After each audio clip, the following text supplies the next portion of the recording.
My name is Voyle Glover. I'm a lawyer by trade, Christian by choice, husband and a father by the grace of God.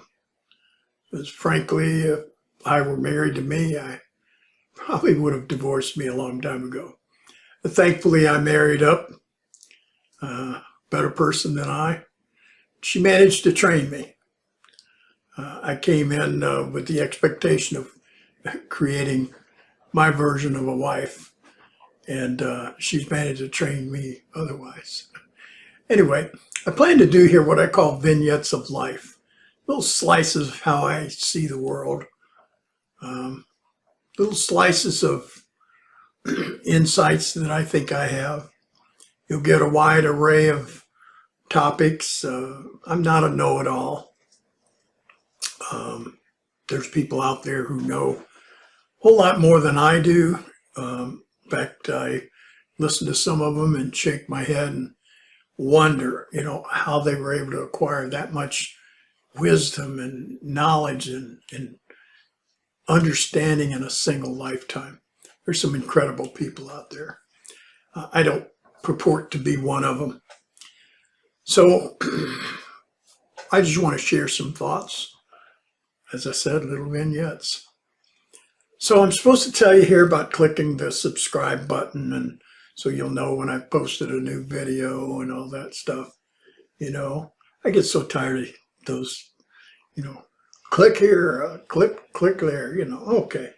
I think we've watched enough videos, we get the drill, so I don't know that I'll be saying much about that.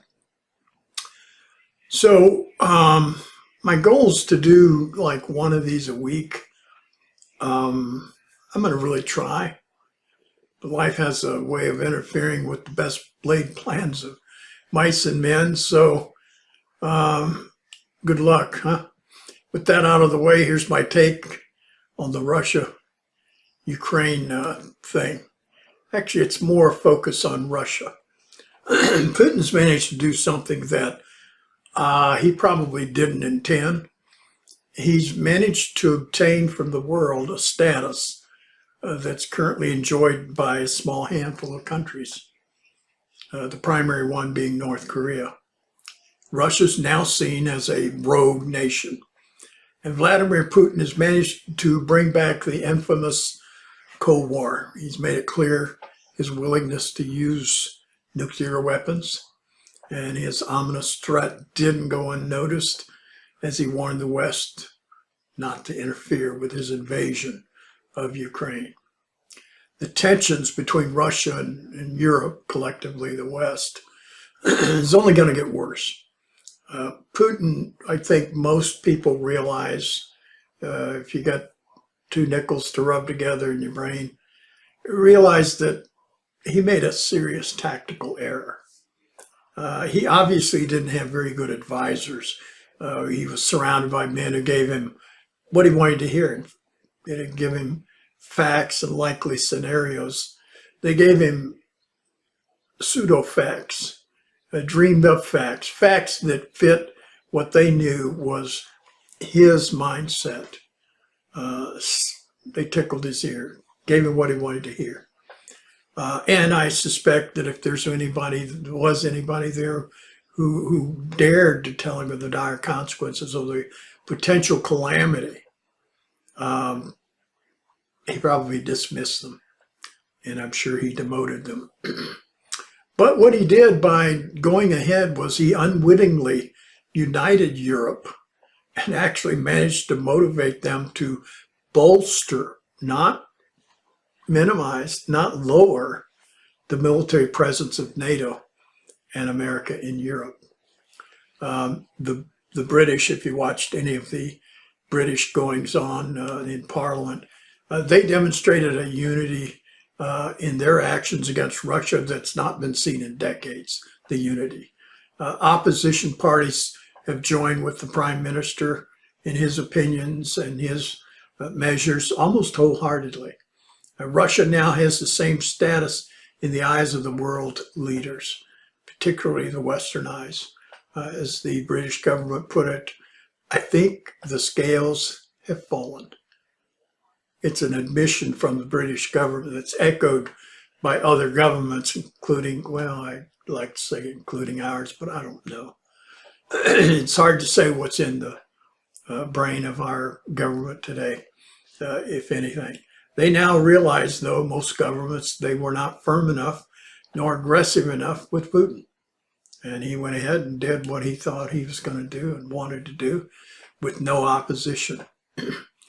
As the resistance by the people in Ukraine mounts, so is the body count. There's already a bloodbath there. And that's heightened the disgust and disdain in Europe. And much of the world, looks with disdain on Putin. Meanwhile, he's put himself in a bit of a trick bag. If he pulls back and stops, the suspicion and the sanctions aren't going to be withdrawn. They're not going to go away real quick. He's planted huge distrust in the minds of the West, Europe. His reputation is gone, and like the good kid gone bad, Putin will soon reason that he has no way out other than bullying his way forward. He'll figure he has nothing to lose. They've hurt him with sanctions, but I'll get back at him. Yeah. What that means has yet to be seen. It could be very, very sinister. And one thing is certain. He's alienated all the world except China, and interestingly, the radical Muslims. That will prove to be very interesting, because I think it'll prove to be the proverbial hook in the jaw. Putin's going to claim along the way that he's doing what's right. More and more, he's going to shape his reasons, it's nationalistic reasons, coupled with Russia must have safety from the West. He'll assert, and he has already, that Europe and the West, America, is untrustworthy. He's going to argue that leaving Ukraine as is would have been to leave his country vulnerable in the event of a war, and disregarding the fact that a war in Europe was likely to emanate from him, not the West. Probably would have come or would come from a Russian aggression against a neighbor, another country. Can we say Poland? Anyway, I'm speculating. He's going to point to the sanctions as reasons for his actions.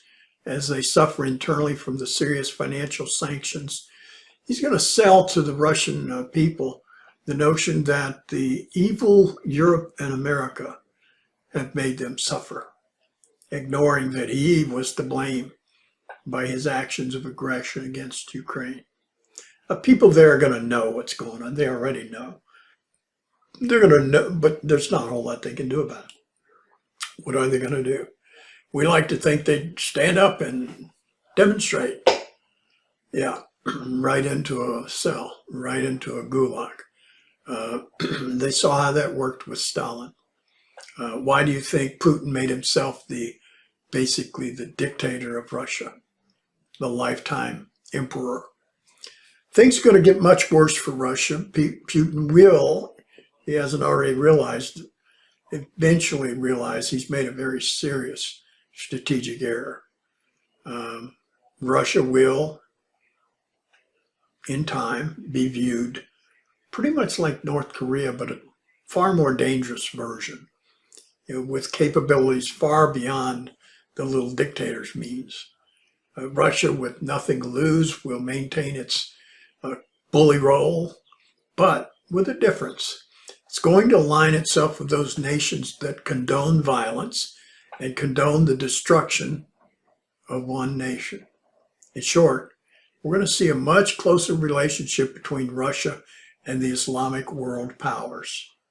Now, their goals might not always be the same, but their interests will be such that each will serve the other in aiding, in furthering the interests of each other.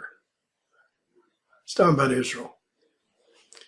Although the relationship with Israel and Russia is almost completely dissolved, I mean, we see it dissolving before our very eyes. It's not totally gone, but it's going. But here's the thing. Israel's self-preservation has kicked in and has been kicked in a long time, but their effort at self-preservation from Iran and the radical Islam supersedes its desire to maintain an amicable relationship with Russia. Israel can't afford to ignore Iran or the radical Muslims. It can't afford to obtain Russia's permission to attack Syria, Iran's proxy. Can't afford to say, golly gee whiz, can we come in and destroy those bad weapons? Well, I can't afford that anymore because Russia's not likely to give the permission. So once that relationship is totally gone,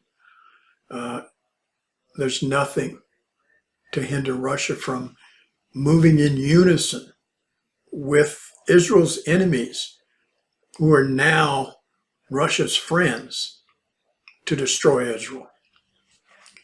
Russia's in it for the gain, that's all. And as the alpha male amongst that pack of wolves, Putin's going to assume that he'll be able to distribute the wealth among his new friends and to Russia. There's little doubt that Russia's going to focus on the enormous gas reserves Israel's secured.